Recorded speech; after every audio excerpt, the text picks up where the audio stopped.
What's going on, everybody? Robinson DUP. I wanted to review this topic once again. I had talked about it, how I believe naturalists should use frequency in their training versus just doing a large volume session. Now, like I've said before, there's a lot of different ways to get muscle hypertrophy, growth, or strength or power. I mean, there's multiple ways to get there. That's why there's so many different programs that work.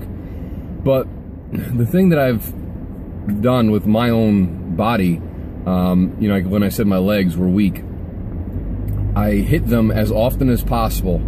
I was doing squatting anywhere from 3 to 4 times a week, and that allowed me to basically double the size of my legs from season to season in bodybuilding. Now, I had about 8 months of a true bulk, and then I dieted down for 40 weeks.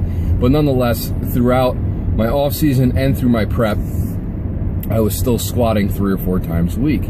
Now, the constant argument I keep running into, especially on these online forums and stuff, is people with the fear of overtraining, and or they don't understand what training adaptation is or periodization.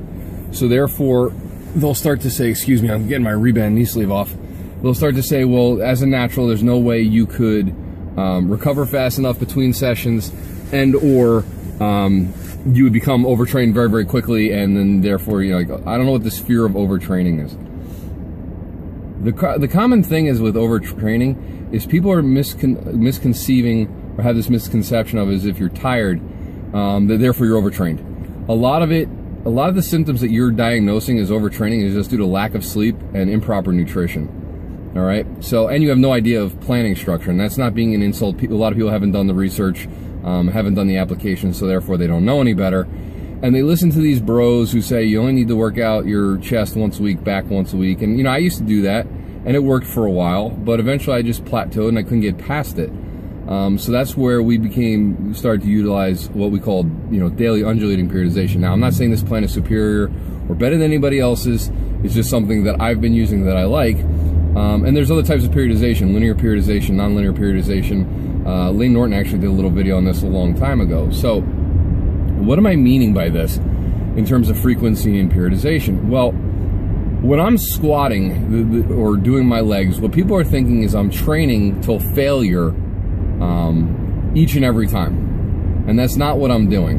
All right. So for instance, I'll give you an example. If I did a 3-day squat routine, let's say Tuesday I'll do a hypertrophy day on squats. So usually I'll do something like 8 to 10 reps within a, 8.5 or 8 of my 1 rep max, let's say. And or you could use the rate of perceived exertion scale, use in, you know, what you feel is an 8 RPE for that day. That's just an example. Okay. Thursday I'd come back and, let's say, do a power day where I'd be using heavier weight, let's say 9 RPE or 90% of my 1 rep max, for a couple sets of maybe 1 to 2 reps where it's a lot more speed work in that instance. And then on Saturday I would come back and I do a strength session where once again I'd be doing something heavier, probably not as heavy as the power session, but I'd be doing something probably in the 3 to 5 rep range, let's say, until I hit a certain RPE, or I just write out a certain, you know, percentage of my 1 rep max and a certain amount of sets and reps that I want to hit for that day. So when I did this, at first, I'm not going to lie, it kicked my ass because my legs didn't know what was going on. It wasn't accustomed to the training. So for instance, if you did 2 or 3 exercises for back normally, and you go and do 6, well, what usually happens? You feel sore, you feel beat up. But once your body gets accustomed to you doing those exercises, even as you start to increase the weight, that soreness goes away, and you're able to adapt much quicker and heal much quicker and get ready for the next session. Well, that's the same thing that I'm talking about here. Your body can adjust to what you throw at it if you plan properly. Now, the common misconception is people think I'm going in these sessions all out, full throttle, till failure, till like I'm throwing up. No, that's not what I'm doing. Everything is planned and programmed so that I start at week 1. At week 2, it starts to scale up a little bit more, the volume and the intensity. And then week 3, the volume and intensity will come up again. But week 4, I'm usually hitting what they call planned overreach stage.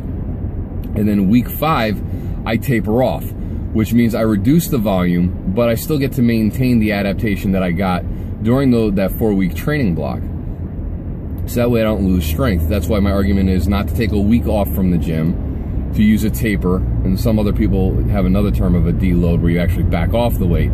But with a taper, it's a little bit different. And if you go back through my videos, John and I explain the difference between a taper and a deload. I don't want to go over that again because it's a long, detailed explanation. So if you're a natural bodybuilder or just a natural who has lagging body parts, I see this time and time again. What you want to do is hit that body part multiple times. So if legs is a weakness for you, then you're going to want to hit legs more times than you hit your upper body. If your biceps are a lagging body part, you're going to want to hit your biceps multiple times per week. You know, if your back is lagging, you want to hit your back multiple times per week. All right? So those are the things that you do to bring up lagging body parts. Frequency is key. And instead of doing all the volume in one session, you know, and then losing that protein synthesis after 48 to 72 hours and then waiting almost 7 days before you hit that body part again, now you can hit that body part 3 to 4 times in that week if structured properly and periodized properly, and never have to worry about overtraining. I don't know what this illusion is that people are so afraid they're going to become overtrained, because not enough people are in the gym or even training hard enough to become overtrained. That's a very hard thing to achieve. It's not like, oh, I squatted 3 times this week and now I'm overtrained. No, it doesn't work that way, guys. So if you want a little bit more information, or if you're interested in coaching about that, feel free to hit my coach up in the links down below. I also wrote an article on this for Stephen Campbell Fitness, which I will attach in the links below. And feel free to debate. All right, guys, I'll talk to you later.